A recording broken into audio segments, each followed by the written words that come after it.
روزے کے کفاروں میں تسلسل نہایت ہی ضروری ہے۔ اگر بیچ میں ایک ناغہ بھی ہو گیا تو پھر اثر دوبارہ روزے رکھنے پڑتے ہیں۔ لیکن دو صورتیں ایسی ہیں کہ اگر تسلسل ٹوٹ جائے، بیچ میں ناغہ ہو جائے تو روزے کے کفارے میں کوئی فرق نہیں پڑتا۔ بہت ہی اہم ترین مسئلہ آپ کے سامنے شیئر کیا جا رہا ہے، اس لیے آپ سے گزارش ہے کہ ہمارے چینل ذاکر عباسی بیانات کو سبسکرائب کیجئے، ویڈیو کو لائک اور شیئر کرنا مت بھولیے گا۔ تو دیکھیے، روزے کے کفاروں میں جو تسلسل ہے اس کی اتنی زیادہ اہمیت ہے کہ اگر درمیان میں کوئی شرعی عذر بھی آپ کو لاحق ہو جائے اور شرعی عذر کی وجہ سے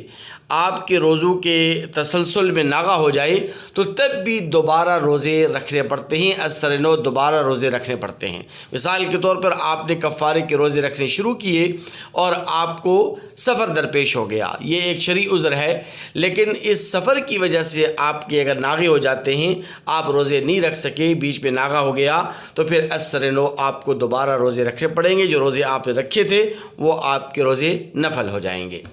تو وہ کون سی دو صورتیں ہیں کہ جن دو صورتوں میں اگر روزے کے کفاروں میں ناغہ ہو جائے تو اس میں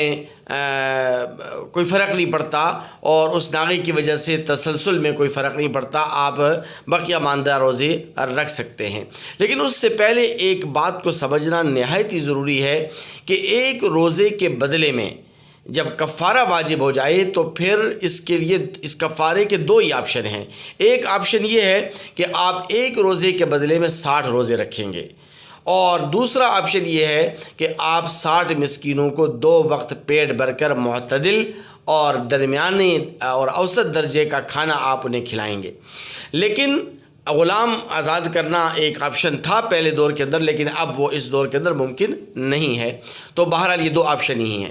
اب وہ کون سی دو صورتیں ہیں کہ جن دو صورتوں کے اندر اگر تسلسل ٹوٹ جائے، روزے کے کفاروں میں اگر تسلسل ٹوٹ جائے تو کوئی فرق نہیں پڑتا۔ پہلی صورت یہ ہے کہ آپ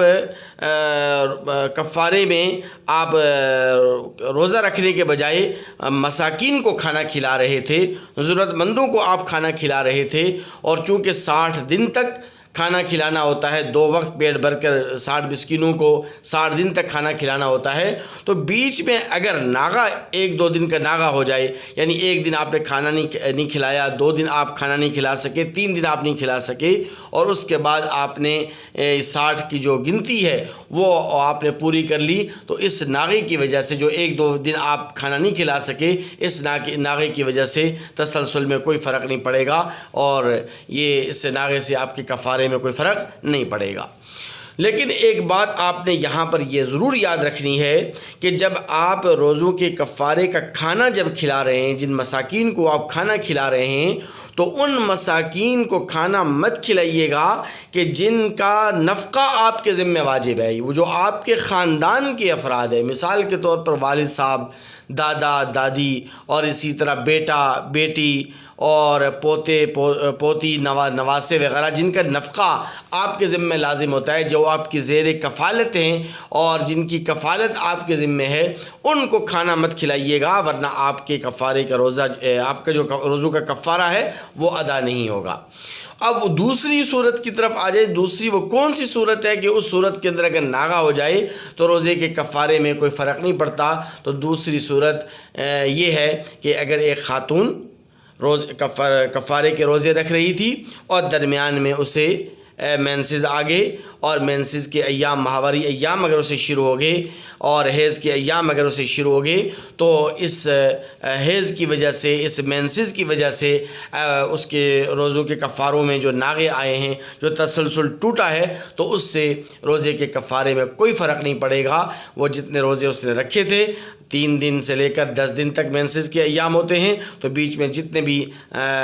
ناغے ہوئے ہیں، 3 دن کا ناغہ ہوا ہے، 5 دن کا، 7 دن کا، ایون کہ 8-10 دن کا ناغہ اگر ہو جائے، تو پھر اس کے بعد جیسے ہی وہ پاک ہو جائے تو فوراً